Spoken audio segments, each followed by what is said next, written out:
On a freezing night in January 1976, a family ran out of a house on Long Island, New York. They left behind everything: clothes, furniture, personal belongings. A family dog still inside. They drove away and never returned, not once. Not to collect a single item. When asked why, the father, a grown man with no history of mental illness, said just 5 words. "The house told us to leave." That house sat at 112 Ocean Avenue, Amityville. And 13 months before this family moved in, 6 people had been found dead in their beds inside it. All face down, all shot, all in the middle of the night. And not one neighbor heard a sound. What happened inside that house broke a family apart, launched one of the most controversial books ever written, and left a question that to this day no one has been able to fully answer. Tonight we're going inside. The story of the Amityville Horror doesn't begin with a haunting. It doesn't begin with strange sounds or cold spots or objects moving on their own. It begins with something far more real, far more brutal, and far more difficult to explain. It begins with a young man named Ronald DeFeo Jr. and a night in November 1974 that no one in that small Long Island community would ever be able to forget. Ronald DeFeo was 23 years old. He lived with his parents, 2 brothers, and 2 sisters at 112 Ocean Avenue, a large Dutch colonial home that sat right along the water in the village of Amityville, New York. From the outside, the house looked like something from a postcard: white siding, a neat lawn, a boathouse out back, the kind of place people drove past and quietly envied. But behind the front door, the DeFeo household was anything but peaceful. Ronald Sr., the father, was a hard man, loud, controlling. There were whispers of volatility in the home, of tension that ran deep between father and son. Ronald Jr., Butch, as people called him, had been spiraling for years. Drugs, anger, a growing detachment from reality that those around him either didn't notice or chose to ignore. On the night of November 13, 1974, something inside Butch DeFeo broke. At approximately 3:15 in the morning, while every member of his family slept, he moved through the house with a rifle. Room by room, bed by bed, he shot his father, his mother, his 2 brothers, aged 12 and 9, his 2 sisters, aged 18 and 13. 6 people, 6 shots, all found face down in their beds. And here is where the story first turns strange.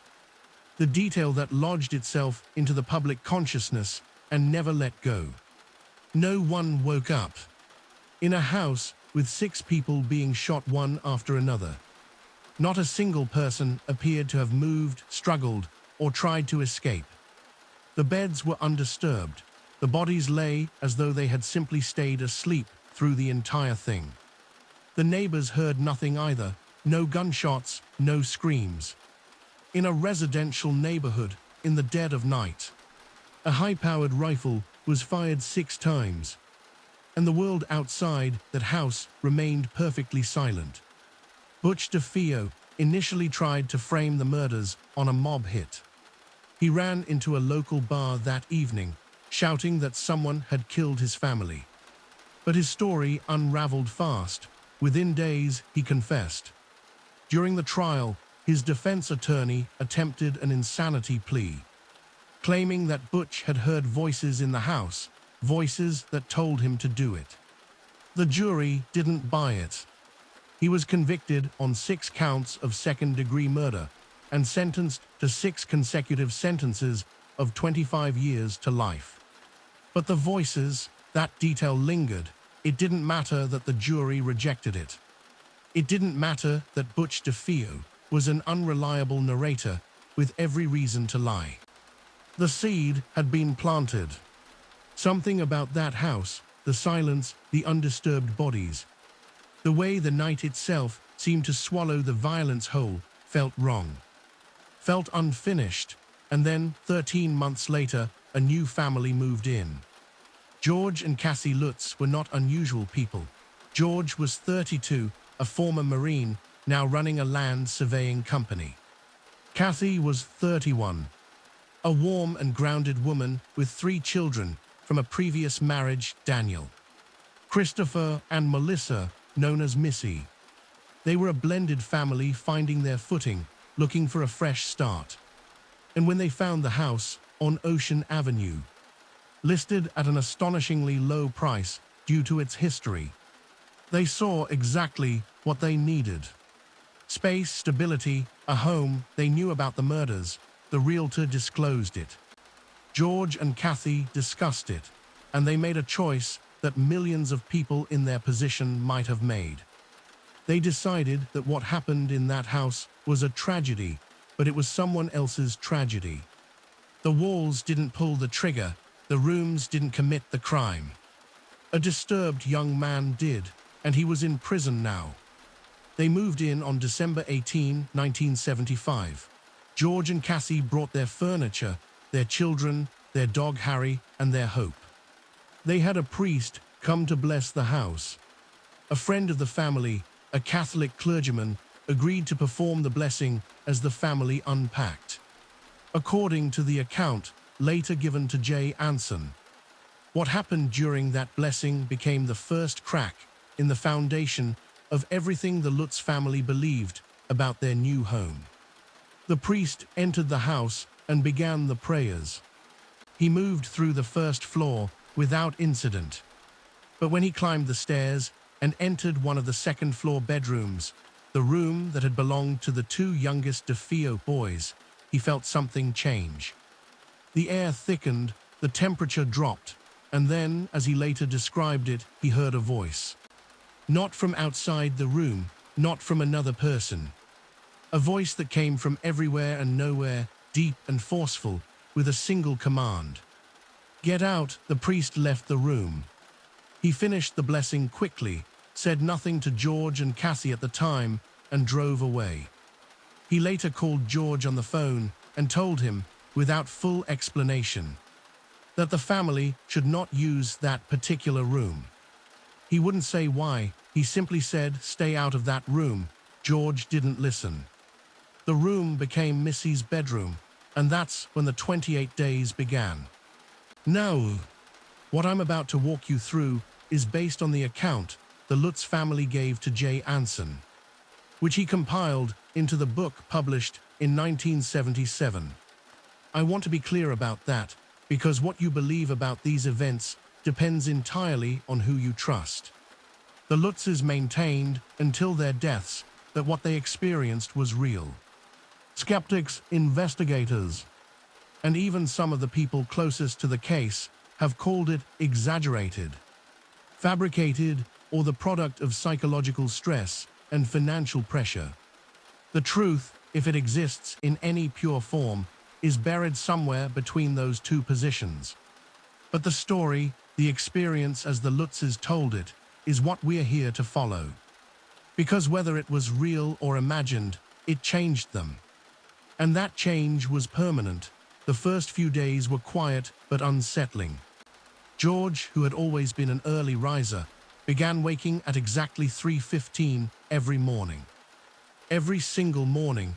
He didn't set an alarm, he didn't know why it was happening. He would simply open his eyes, fully alert, at 3:15 and feel a deep, pressing need to check the boathouse behind the property. He'd walk down in the cold, stand at the water's edge, stare out into the darkness, and then return to bed without understanding what had pulled him there. 3:15 in the morning. The same time, according to the coroner's estimates, that Butch DeFeo had begun shooting his family. George didn't make that connection right away, but when he did, it didn't stop the waking. Cassie began having nightmares, not ordinary bad dreams. Vivid, repeating nightmares about the DeFeo murders. Nightmares so detailed, she felt she was witnessing them from inside the house. Standing in the hallways as it happened, unable to move, unable to scream. She would wake up with marks on her body, small welts, scratches, that she couldn't explain.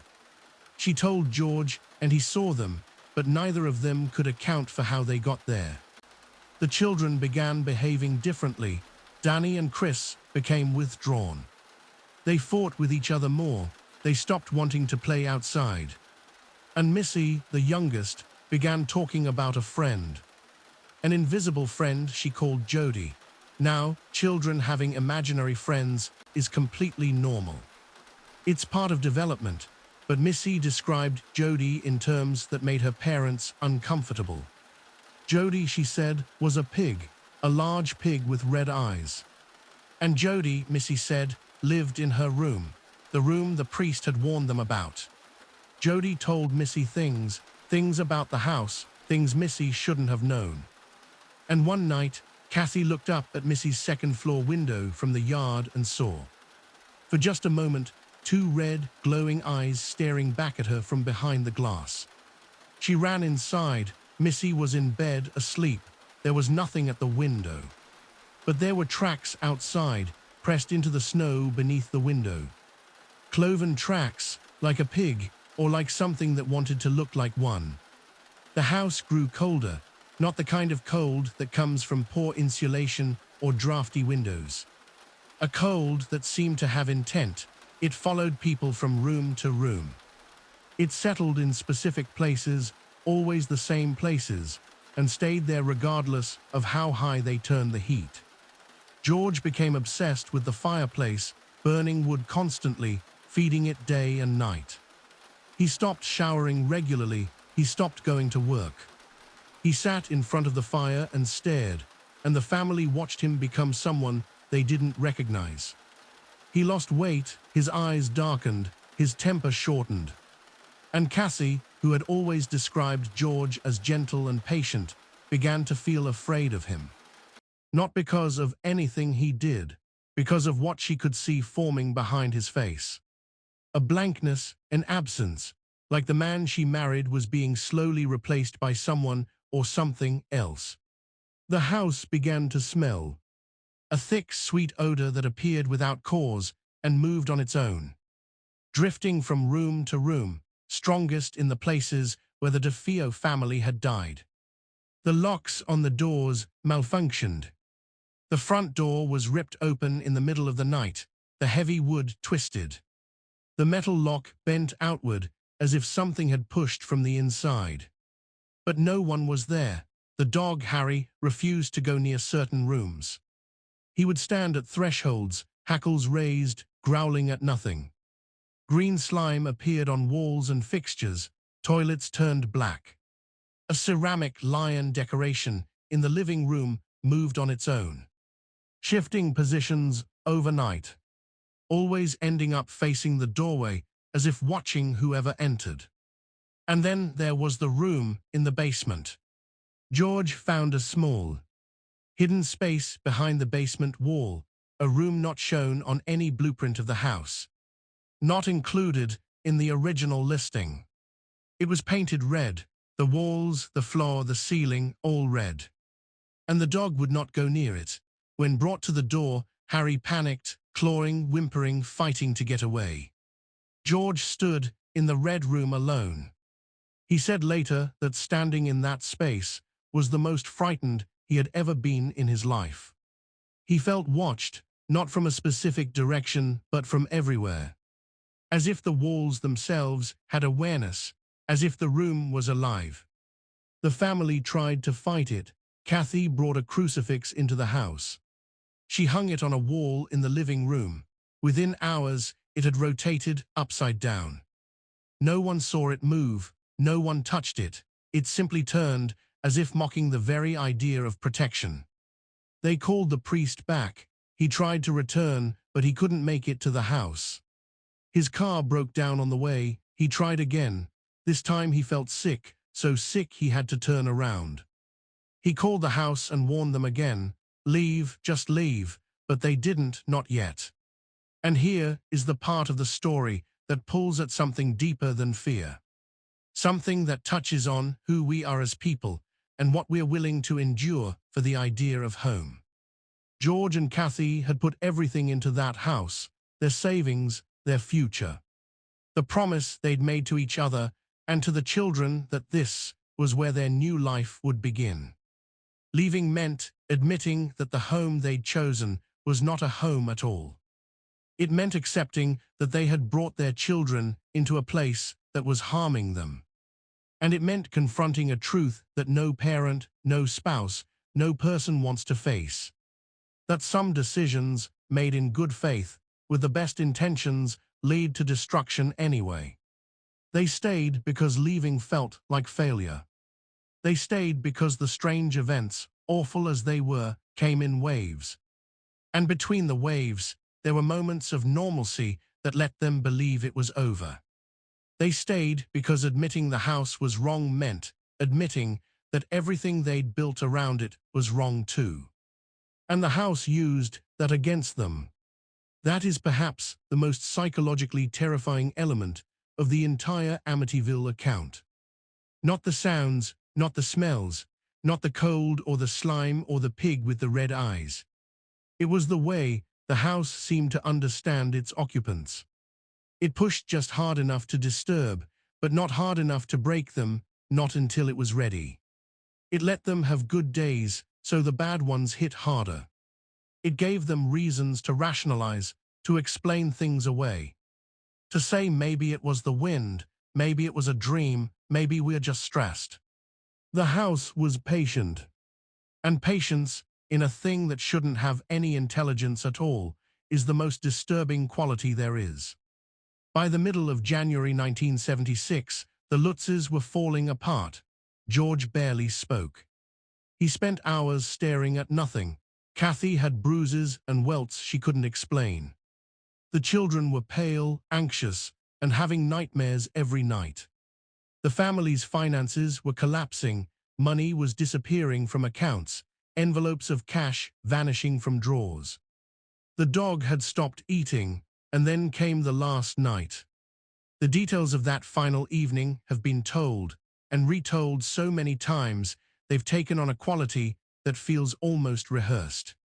But strip away the retellings, and what you're left with is a family in terror. Sounds throughout the house, banging, footsteps where no one was walking. The feeling of being touched by hands that weren't there. George looked at Cassie, and she looked at him, and in that moment, whatever had been holding them to that house, pride, hope, stubbornness, love for a dream that was already dead, it snapped. They gathered the children, they grabbed the dog, they got in their van, and they drove away from 112 Ocean Avenue. They didn't pack, they didn't lock the door. They left behind furniture, clothing, photographs, personal items, the physical evidence of their lives. They never went back. Jay Anson was a screenwriter and author. He was not a journalist, he was not a paranormal investigator, he was a storyteller. And when he learned about the Lutz family's experience, he saw a story that the world would want to hear. Anson never entered the house on Ocean Avenue. He compiled the book based on 45 hours of taped interviews with George and Kathy Lutz. He shaped their account into a narrative structure, added atmospheric detail, and published it in 1977 under the title The Amityville Horror. A true story, it became a phenomenon. The book sold millions of copies.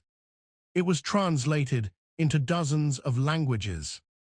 It spawned a movie in 1979, which became one of the highest-grossing independent films of its time, and launched a franchise of sequels, remakes, and spin-offs that continues to this day. The house on Ocean Avenue became the most famous haunted house in America. Tourists drove by it for years, taking photographs, leaving flowers, sometimes just standing on the sidewalk and staring, waiting to feel something. But with the fame came the scrutiny, and the scrutiny was brutal. Investigators who entered the house after the Lutzes left found no evidence of anything unusual. No slime, no structural damage consistent with the claims. No hidden red room, according to some accounts, or a red room that was simply a storage space with red-painted walls. not the sinister chamber described in the book. Neighbors said they saw none of the external disturbances the Lutzes described. The priest's account was disputed. Some versions of the story have him confirming every detail. Others have him refusing to comment. And some later interviews cast doubt on the severity of what he experienced. Ronald DeFeo's defense attorney, William Weber, later claimed that he and the Lutzes had concocted the horror story together over a bottle of wine, intending to use it for a new appeal for DeFeo and a book deal for the Lutzes. Weber said the whole thing was fiction, built on the foundation of a real tragedy for financial gain. George and Kathy denied this. They denied it publicly, privately, and consistently for the rest of their lives. George died in 2006, Kathy in 2004. Neither of them ever recanted. Neither of them ever said, "We made it up." They held to their account with a conviction that either speaks to the truth of their experience or to the depth of their commitment to a lie. And that ambiguity, that impossibility of ever knowing for certain, is what has kept the Amityville story alive for nearly 50 years. And this is where the real horror lies, not in the house, not in the book, not in the movie or the sequels or the tourist photographs. The real horror is in the space between belief and doubt. The real horror is in the question that has no answer. Because here's what we know for certain: 6 people were murdered in that house. That is not debatable, that is not a story, that is a fact. A young man walked through his family's home in the middle of the night and ended 6 lives, and the world moved on. The courts processed it, the headlines faded.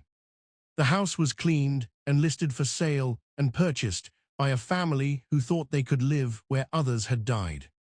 And something happened to that family. Whether it was supernatural or psychological, whether it was spirits or stress, whether the house was haunted or the Lutzes were haunted by the knowledge of what had happened there, something changed them. They went in as one thing and came out as another. George Lutz was never the same man after Amityville. By his own account and the accounts of those who knew him, the experience broke something inside him that never healed. Cassie carried it differently, more quietly, but she carried it. The children grew up under the weight of it. They grew up being the Amityville kids. Their childhoods were defined by 28 days in a house they barely remember, and a public narrative they had no control over. Daniel Lutz, the oldest, spoke about it years later. He said the experience was real. He said the trauma was real. He said the thing that hurt most wasn't what happened in the house. It was what happened after, the disbelief, the mockery. The feeling of having your worst experience turned into entertainment for strangers. Jay Anson died in 1980, just 3 years after the book was published. He was 49, heart attack. He never wrote another book that came close to the impact of the Amityville Horror. His legacy is that single work, a book that made him famous and controversial in equal measure. A book that some call a masterpiece of horror nonfiction, and others call a carefully constructed fraud. And the house still stands. The address has been changed. The exterior has been modified. The iconic quarter-moon windows that became the eyes of the house in popular culture have been replaced. New families have lived there. Some reported nothing unusual. Some preferred not to talk about it, but the house remains, and people still drive by. And they still slow down. And they still look up at the windows, searching for something they can't name. Half hoping to see it, half terrified they might. That is the power of the Amityville Horror, not as a ghost story. Not as a tale of demons or possession or supernatural evil, but as a mirror. A mirror that shows us how desperately we want to believe that evil has an explanation. That suffering has a source we can point to and say, there, that's what did it. That's why, because the alternative, that sometimes terrible things happen in ordinary places to ordinary people for reasons we will never fully understand, is harder to live with than any haunting. The DeFeo family is gone. The Lutz family is scattered, marked forever by a story that became bigger than any of them. Jay Anson is gone, leaving behind a book that refuses to be forgotten. And the question remains, what happened inside that house? Was it something in the walls, in the ground, in the air? Was it something left behind by 6 souls who never got to leave on their own terms? Was it the power of suggestion? The weight of knowing that you're sleeping where others were slaughtered? Pressing down on the mind until the mind begins to crack?